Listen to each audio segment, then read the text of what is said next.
All right, welcome into another episode of the Cedric Maxwell podcast. I am, of course, Josue Pavon. He is Cedric Maxwell. Plenty to get into, Max. So let's just get right into it. No rundown necessary for this one. We'll get right into it. And of course, the talk around the city is what's up with your Boston Celtics, Max? What's going on here?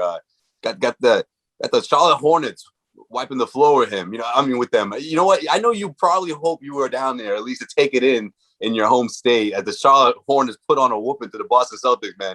125 to 104. What was it? 5 players in double figures.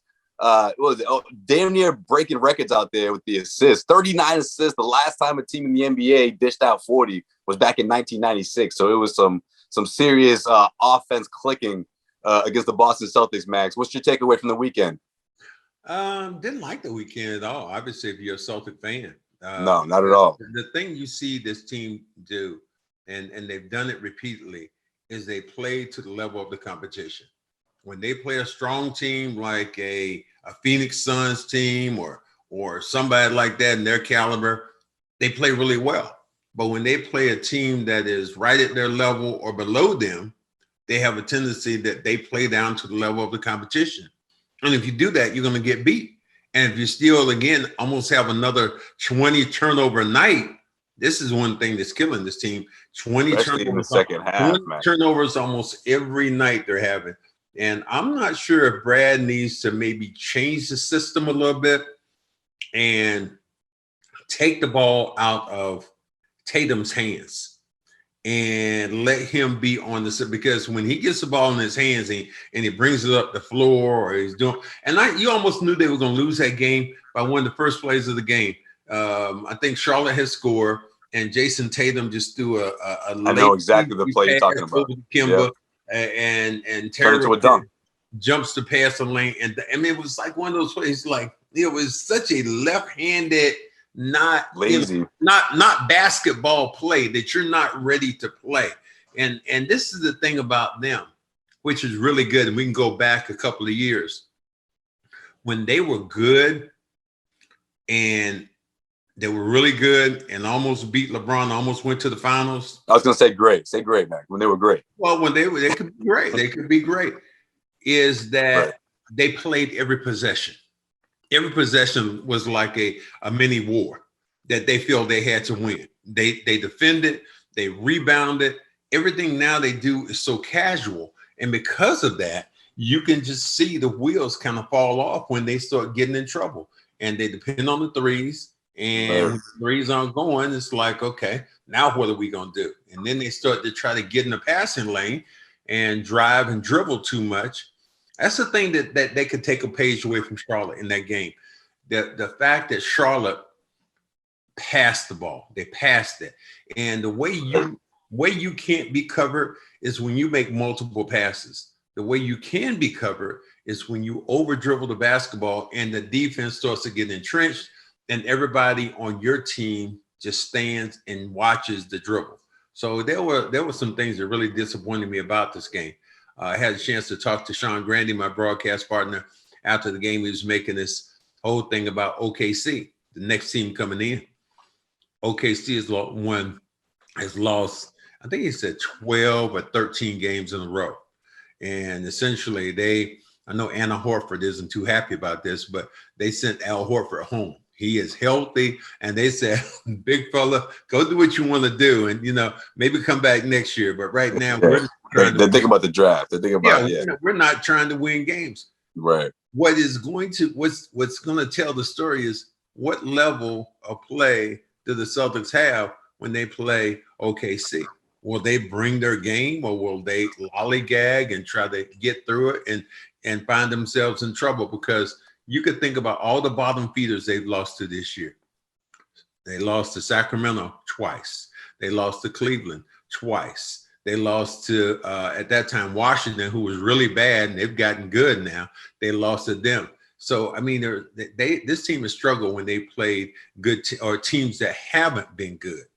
Yeah, or teams that have nothing to lose, right? I mean, that's what scares me about this, right? Because it's like part of their identity now. Is like, when teams are facing the Celtics, it's like they smell blood. And it doesn't matter if it's a top tier team or if it's one that's just fighting for playoff positioning, or one that knows that the season's about to end in 3 weeks for them. It doesn't matter because they see the Celtics and they know if I give the utmost effort, there's a good chance we can win tonight, guys. This is the Boston Celtics we're playing, right? Just let them think that let them know that it's going to be hard from the start to finish, and we'll have a lead all game long. But that's exactly what happened against the Hornets, right, Max? The Hornets, they led for 47 out of 48 minutes that game, Max. And that's not the first time we've seen a team like the Hornets do that to the Celtics. That is so true. Your observation is so true. But what do you say when you play somebody like Phoenix, which is a really good team? They've been one of the top teams right behind the Utah Jazz. Right. Well, that's what I mean, Max. Look how the Celtics play them. Which one is it? Is this a case of the matinee nightmare? That is because they play during the day? No. Is that what this is? Which one is it? Which team are we seeing here? I think it's their personality. I think that they have to knuckle down and they have to decide that they're going to play Marcus Smart basketball on every possession. And what I mean by that, Marcus Smart basketball, is Marcus is not going to give any every play, every second. He is going to get up in your ass and make it tough. And I found too many times where the Celtics have just kind of thrown their sneakers out there and felt like they could beat teams, and they're not good enough to do that. They're not one of the elite teams that, and I played on elite teams like that, who essentially we could throw our sneakers out and said, okay, dudes, you want to get a 5-point lead, 10-point lead? Okay, we'll catch you in the third quarter. And once we catch you, goodbye. And this team isn't like that. They will let you in game over and over again. And as bad as, think of that, the Brooklyn game, they could have won that game. Kyrie was horrible. Ice cold. Kyrie was 5 for 18 or something like that. They had a chance to win that game, but just couldn't put it together. It was like the makings of a Celtics win, right? Like ice cold Kyrie, no James Harden, no Kevin Durant. Mm-hmm. No, the Nets found a way to win, right? Whether it's 3-point shooting or just the cohesiveness of that second unit that just took over. I mean, that's a great example, Max. Like a team against a Nets team that had all their essentially their 3 superstars out of it, and then a team against like the Charlotte Hornets and Celtics dropped both, man. Like this 3-game homestand, I mean, this is going to mean a lot for the Celtics because you don't want them to go and play in that play-in tournament. It actually leads me to my next question for you, Max. Like, what are the realistic chances of that happening? Because I don't know, 48 hours ago, I was thinking that wasn't, I mean, obviously it's a chance, but I was thinking, you know what, if I was a betting man, I would say that they're not going to play in that. But I mean, this week could certainly determine all of that. I mean, tomorrow's game will determine it to me. If you don't beat OKC with the players they have on the floor and dominate them, and then you have the games you have coming up. You have the Miamis and you have the New York Knicks, and that's what I'm talking about. Those teams are hot right now. You have the teams right now who are battling for a spot. Then this week, you're right though. This week will tomorrow will definitely tell a story, but this week will definitely tell more of a story at the end of this week of what the fortunes of the Celtics are. Right, definitely. This weekend was tough for the Celtics, man. Not only because of what happened on the court, but of course what happened off the court. I mean, Thursday night, that epic win against the Phoenix Suns. I mean, such an important win for the Celtics team and for their psyche, for someone like Kemba Walker who dropped 32 points. I mean, when's the last time we saw Kemba Walker drop 30 plus this season? And of course, it came the bad news. I mean, the tragic passing of Terrence Clarke, who passed in a car accident out in California. Now he was going to be in the draft, this upcoming draft, of course, this summer.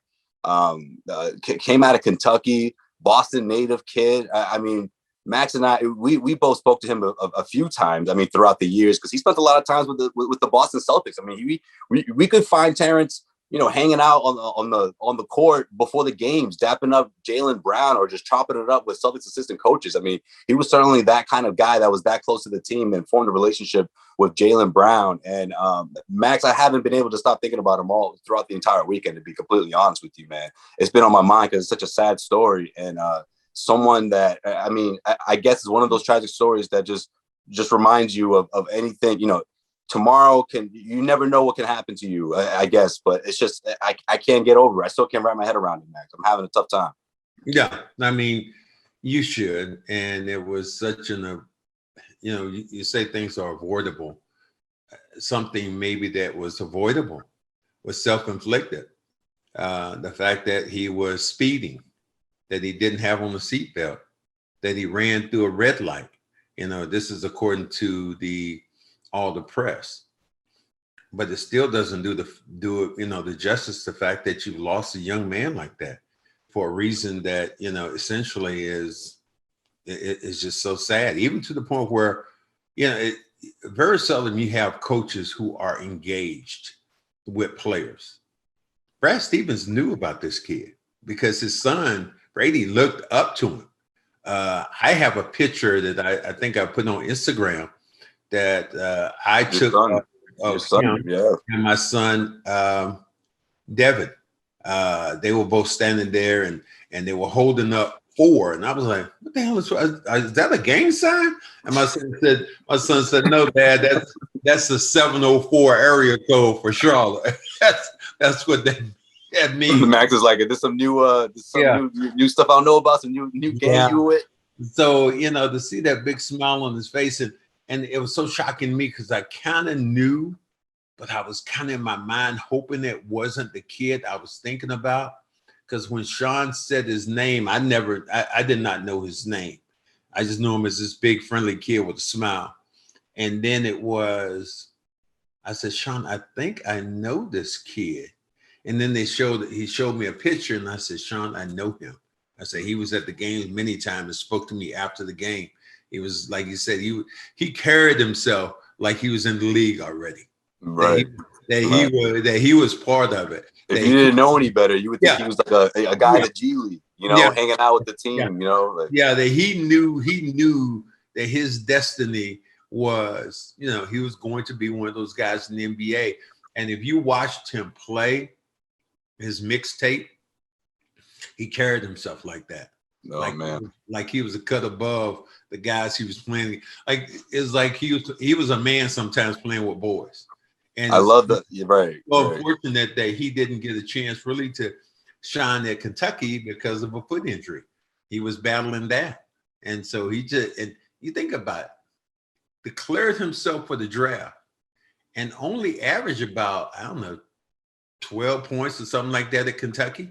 9 points or so, a little over 9 points. Like 10 points in Kentucky, but to declare himself for the draft, man, that's really ballsy as a freshman. Then you just know you belong. That was it. Right. So that's really just sad, and it's just so sad for his family, his friends, and just Boston. Because you looked at him as a Boston kid. Yeah. No, I mean that relationship he formed with Jaylen Brown, I thought was so unique, obviously, for a high school kid to be able to work out with a professional like that. But I also thought it was interesting how similar their styles were. I mean, Jaylen doesn't do it anymore, but remember Jaylen used to rock the high shorts, like the old 90s joints, like not the 80s joints that she was rocking, but the little higher than usual, because he just always thought that he played better that way. And Terrence was like, man, like I always thought the same, from the beginning of his, the same thing as Jaylen, since he first started playing, organized basketball. He always thought he played a little better with the shorts a little high. And I thought that was cool that they both had that connection through that. And of course, how their games were sort of similar and how athletic they are. Yeah. And how athletic they were. Yeah. You could hear Jaylen said that. He said, I just lost my little bro. He said, just lost my little bro. So you think of his life in the last year or so, the year and a half, Kobe Bryant passing away, all the things, Tommy Heinsohn passing away, this kid passed one of his best friends, childhood friends, passed a couple years his best friends, and then going through COVID, and then going through the bubble, and then to Black Lives Matter. I mean, that's almost a lifetime of experience for anybody. When you think about, you combine put all that in a concentrated effort of probably about maybe a month and a half. That's absolutely that's just crazy. It is absolutely crazy. You think a month and a half and you have all this stuff thrown at you. And then to, essentially get, the new deal, the new contract, and, hear about him with the new girlfriend, and It's like man. You heard about that too, Max, huh? Yeah, I keep hearing about her. I was her. Yeah. It's like, okay, well, what do you call her? Do you call her by her name or you just call her? I would guess it's by her government name, Max. Probably her first name. I hope you call it Dave or something. I hope you say, hey, her, come here. Come here, her. Yeah, I got reservations, her. Come on. She's extremely talented. I was gonna say, have you heard her music? You would like her music, man. Yeah, I've got a couple of things that she's made, and she was supposed. I don't know if she won. Maybe she didn't win, but she was up for Academy Award with one of her songs. Was in Black Messiah. Is that right? Oh, that got. Well, I don't know the movie got nominated, but her song got nominated. Yeah, the song that was nominated for Academy Awards. Man, that should have won Best Picture, man. Have you seen No Man? Oh, don't get me started. Have you seen No Man's Land? No Man's Land, the one that won. Max, you're gonna cherish. You're gonna do way better with those 2.5 hours than you would if you watch that movie, man. Let me tell you something. And listen, it's not about the premise. I was all for it. I'm all about a movie, taking the time to build for that climatic finish. No, didn't have it, man. Did it? Next thing I knew, the credits are rolling, and I said, I knew it. You've been there, Max. At that point, you go to the best of us. Got me. They got me. That's how I felt. Bamboozled, man. But here's the beauty part. At least you weren't in the movie theater. That's true. That's true, because that's the worst. Nothing's worse than that, having to watch. No, you don't want to be in a movie theater with a bunch of other black folks, and the movie be that ball ugly. It was like they'll let you know. Man, what the hell? They'll let everybody know too. That was trash. Oh man, there's certain movies. Yeah, man. You look at what was the movie? Well, have you seen Black Messiah? That's a great Judas. I saw that movie. Oh man, movie. Yeah, that was pretty good. The acting in that movie the whole movie was incredible. I didn't know the lead character he sounded like he's British. Sounded like he's from London or over there. He sounded like that. The lead character in the movie. He is. It's interesting because I don't know if I've seen him in one of his movies where he's. Yeah, but he's also been I know you haven't seen Queen and Slim. I told you to see Queen and Slim. That's a really good movie. I started watching that, but he didn't sound his That's what I'm saying. All the movies I've seen him in, he doesn't have the accent. He was also in Black Panther. Right. He was in Black Panther. Black Panther too, right? That's right. He's an incredible actor, man. And he was the movie which I really called him in, which was crazy, was the Peel guys movie. With the black people. Oh, Get Out. Get Out is a great movie. That's another one. Yeah. That's another one. That's the first one that I actually called him. I was like, damn, this dude's pretty good. Yeah. That was the first one for me too. Yeah, he's really good, man. But yeah, he crushed it with that one. With that one for sure. And the funny thing about that movie, Get Out, was the fact that I ended up meeting. I'm gonna put this online. That the character, what was the other character in the movie? The black guy who was his buddy, who was telling you don't do it. Rob, that's his name in the movie? Hold on. The security dude or the one that the one at the very, very beginning that got kidnapped? Which one? No, his buddy. Rob. Yeah, the security dude. He's on. Have you ever seen the Carmichaels? That's a really good show. Seen the Carmichaels. He's on that too, but yeah. I was in LA. You saw him? Probably about 3 years ago.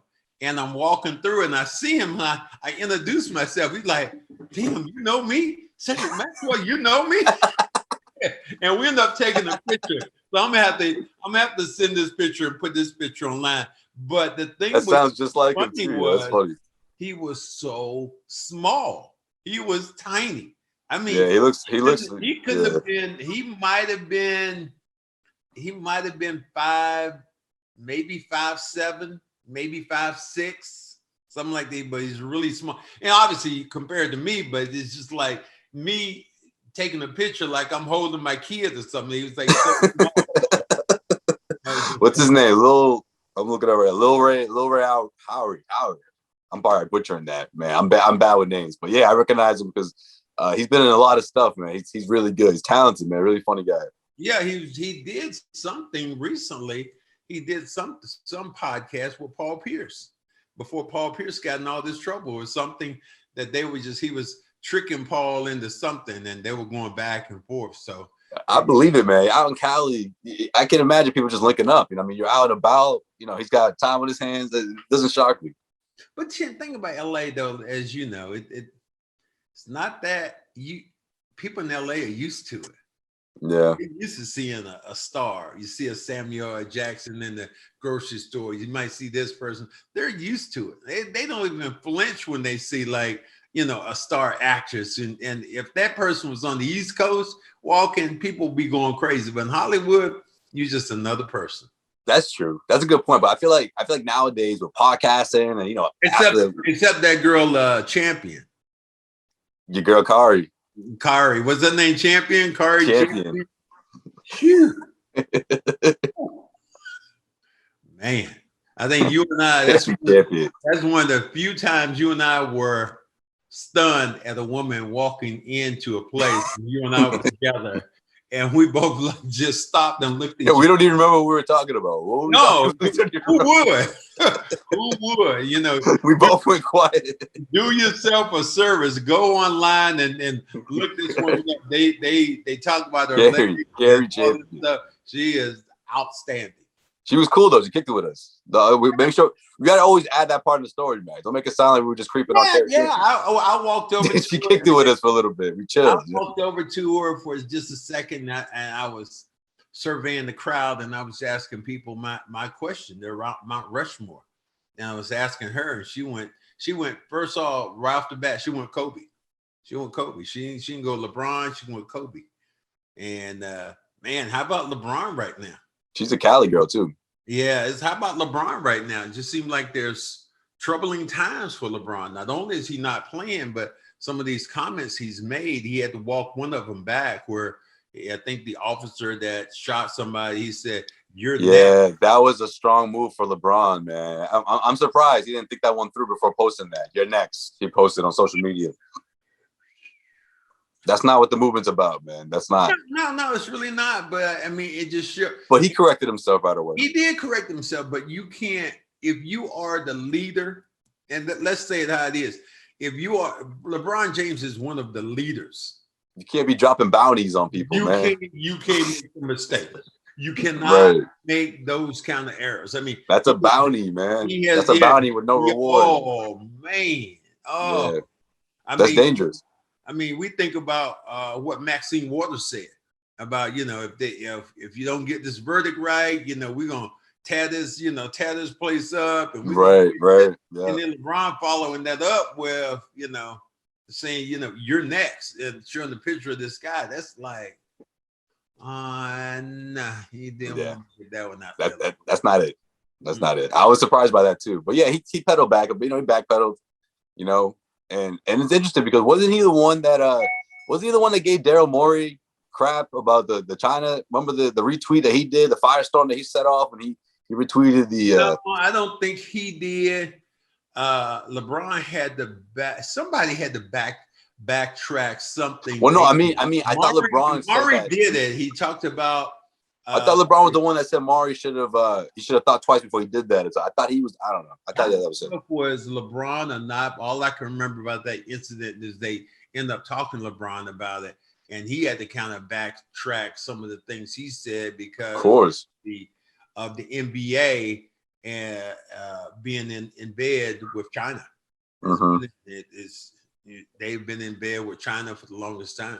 We need Donald Trump here to say that's a big business. China, that's China.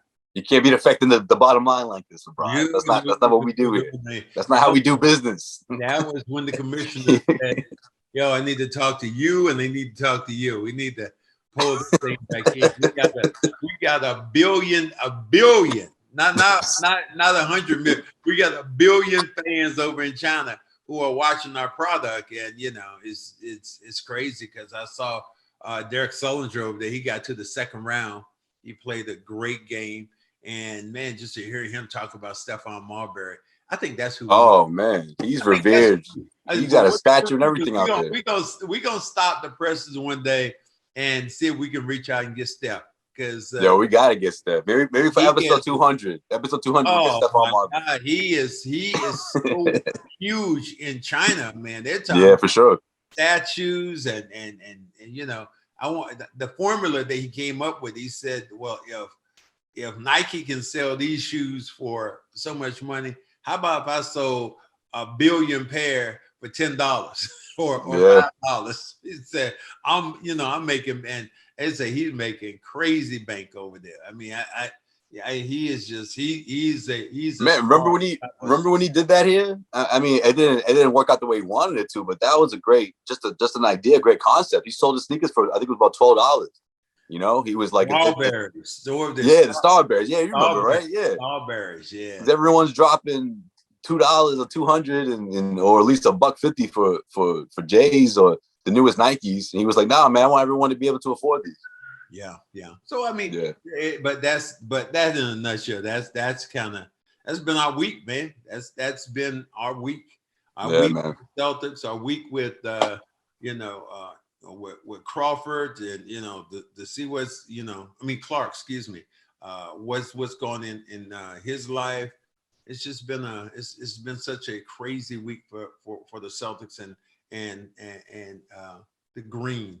Yeah, man. I think a lot of that stuff. I just think it was such a tough weekend that I'm just gonna say, let's just see what happens this week with this team. You know what I mean? Let's just turn the page here. But you know what? With that being said, Max, one of the things that I was able to distract myself with throughout the weekend, set my mind apart, was this new KG book, man. I finally got to start reading. Wow. KG from A to Z, man. You can imagine there's all kinds of wild stories, man. There's so much that we're definitely going to be talking about this throughout the next couple of weeks or so. I'll have different things I want to ask you, but here's a couple of questions, right? So one of the things that he mentioned was essentially the moment where he was first told that he belonged in the NBA, that he could play in the NBA. Now, craziest story. I'll just look. Long story short, it was from Isaiah Thomas, Zeke, telling him this, and he was like, "Man, this is it." That was pretty much it.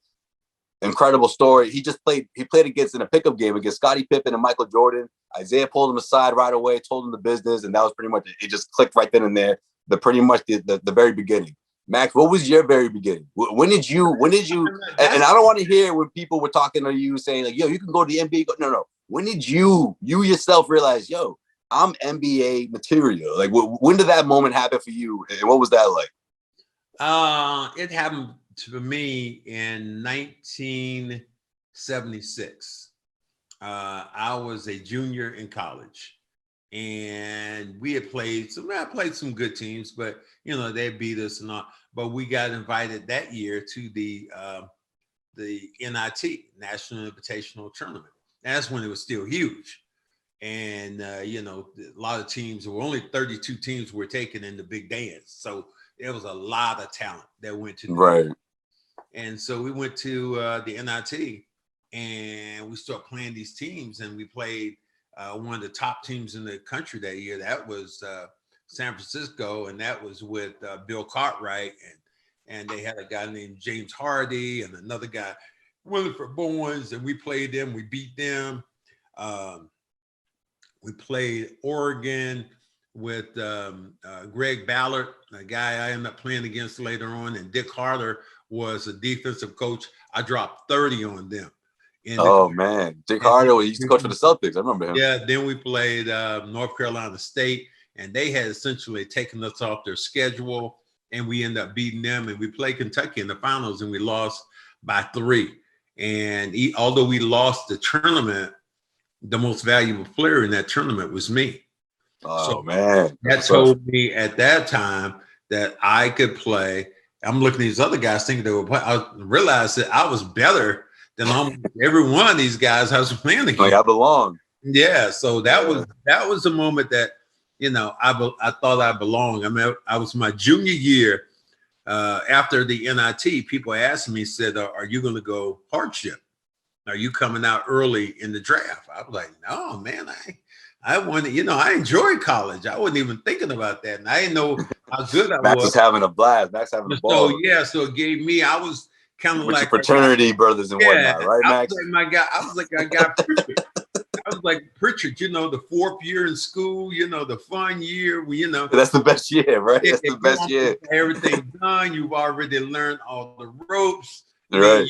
You're the top big man. You dream about senior year. You dream about that. Campus. So yeah, that was the time that I realized that I had the potential to be. And every time somebody would ask me about it, it's like, I kind of laugh it off. No, man, I'm just a college student, and I'm just worried about But deep down, you're like, in my mind, I'm thinking like, damn, is this really? Could this happen?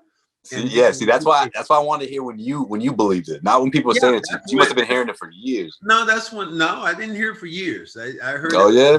It started my junior year in college, 1976, and then 1977 we played and we beat almost everybody. Beat the #1 team in the country, and my name was household name, bringing the ball up, all this stuff. So at that point, attorney had met me, and I knew I was going to get drafted, and so I knew I belonged then. I knew I was going to be in the NBA. My next stop was the NBA, and I was taking number 12. So I was a lottery pick. I was a lottery pick in 1977, and I look back on it. I think maybe 3 or 4 of us of my draft class won championships, and I don't think anybody above me. No, there was one. One guy above me, Jack Sigma, ended up winning championship with Seattle. And then behind me was Norm Nixon won, and James Edwards, who ended up playing with Detroit for a while, Buddha, as they called him. He won, I think he won multiple championships. So there was maybe 4 people in my class that actually won a championship. And nobody in that class was the most valuable player in the play. I was gonna say, no one had that one. And nobody got that. Nobody had that stone. There's only like 44 of those, right? Yeah, that stone is one that I look back and almost laugh at, because I think about the prestige that comes with that, and the guys who have won it. Fewer guys have won the MVP, have won the Finals MVP than anything else you think about, because Michael Jordan won it about 4 or 5 times. Well, how many championships he won? 5, 4 or 5, 6. He won 5 championships, so he's always 6 of them joints. Okay, well, he won 6. He was he was the most valuable player 6 times in that thing. So you think about the numbers that you have there. Magic won, Bird won, Kareem won it multiple times. So it was the truth got one. Yeah, truth got one. So a lot of that is just something that's just a rare song. Andre Iguodala got one. Remember that? And I told you that story how Kendrick Perkins was with OKC at the time, and Harden and Durant, they were in the locker room. And after the game, I went in and speak to Perk, and I was teasing him. I said, "Perk, you owe me some money." He said, Perk in his way looked up and said, "Yeah, just because you were the fucking MVP in the finals, that don't mean that." And Durant and Harden looked like, who is that? What? Because they were laughing at first. I said, "Perk, go put some money." And they laughed. They were like, "Woo." You should have been like, Google it, motherfucker. Perk said, "Yeah, just because you're the MVP in the finals, that don't mean shit." And then but you should have turned to Durant and be like, yo, I'm gonna put y'all on real quick. Why don't you Google Cedric Maxwell? Put y'all on some game real quick. So that was just a funny moment. I would just always laugh. That's mad funny. I just pictured both of them just looking up and like, who are you talking to right now? Who's the final MVP? First, they were looking at me because I said, "Perk, you owe me some goddamn money." And Perk looked at me, and they looked at him. When I said that, they both were on the corner, and they looked at Perk going, "Ooh," and then Perk was damn people with the Finals MVP, and they both went, "Whoa, wait a minute, what did you say? What did you say?" So I always laugh. I said, if I'm walking in the room and I got all these famous players walking in, Durant wasn't even, he hadn't even been close to one yet, man. Durant was like, there's a Finals MVP in this room right now. Yeah. What? So when you walk in, and it will be funny. But That's if funny. I was in a room like that, and they was like, "Okay, we got all the Finals MVPs. Y'all can come on in the room." I get there to the door, and they be like, "Whoa, hey, did you hear what we said?" Only thing I could do, I had to take out my watch, my MVP watch. Yeah, Seiko. And show my Seiko watch. That's the only way I get by. You should have been like, "What you mean? Can't you tell, man? Finals MVP, like man." Think that I'm Damian Lillard or something doing like this. Time. Yeah, that watch is so nice. I bet you could have played the year after you won it and rocked it while you played, bro. You would have been straight. Here's one that. Oh man. You know what, man? We're gonna do this. We're gonna do that every week, I guess. Maybe we'll do that every week until I finish this book. I'll have a KG question for you prepared every episode. Because here's the thing that led to a great story. Yeah, but here's the thing, which is gonna be even better. That I think in the next couple of weeks. Oh, you gonna let them know? You gonna say it? Spoiler alert here. Spoiler alert. Keep it 100 here. I'm doing an interview with Paul Pierce and KG, that I am the host of this interview. Let's go. So I'm kind of really excited about it. And to our listeners and our viewers who are on the Cedric Maxwell podcast with us and who've been on this roller coaster, if you guys have any suggestions at all about questions that you like for me to ask Paul, send them. KG, send them in to us, because we'd love to have it. I mean, one of the questions that one of the things I'm going to propose is that, guys, I mean, I know both of you are great players and there was, great championship, but it's time for you guys to bring Ray Allen home. Oh, you're going to do that? Oh, that's what this is about. Oh, you're doing a little sit down right now. Yeah, we're going to sit. Well, a little reunion, a little piece by piece. Yeah. So, I mean, there are things about it, and, I'm probably offering.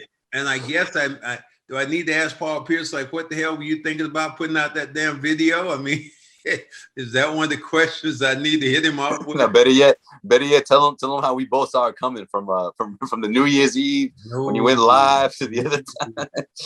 be like, yo, Josue, he feels the single vibes, man. He was like, Josue was like, Paul gonna do something. You're gonna do something. He's having fun. I like it. He's having fun. He can't have that much fun though. So, but guys, yeah, stay tuned with us. We have something good that might be coming for you. So, if you why can't you have that much fun, Max? You can't broadcast it. Well, we need to do this. If you can't broadcast it. Get that like button for us. You need to. Is that how that thing works?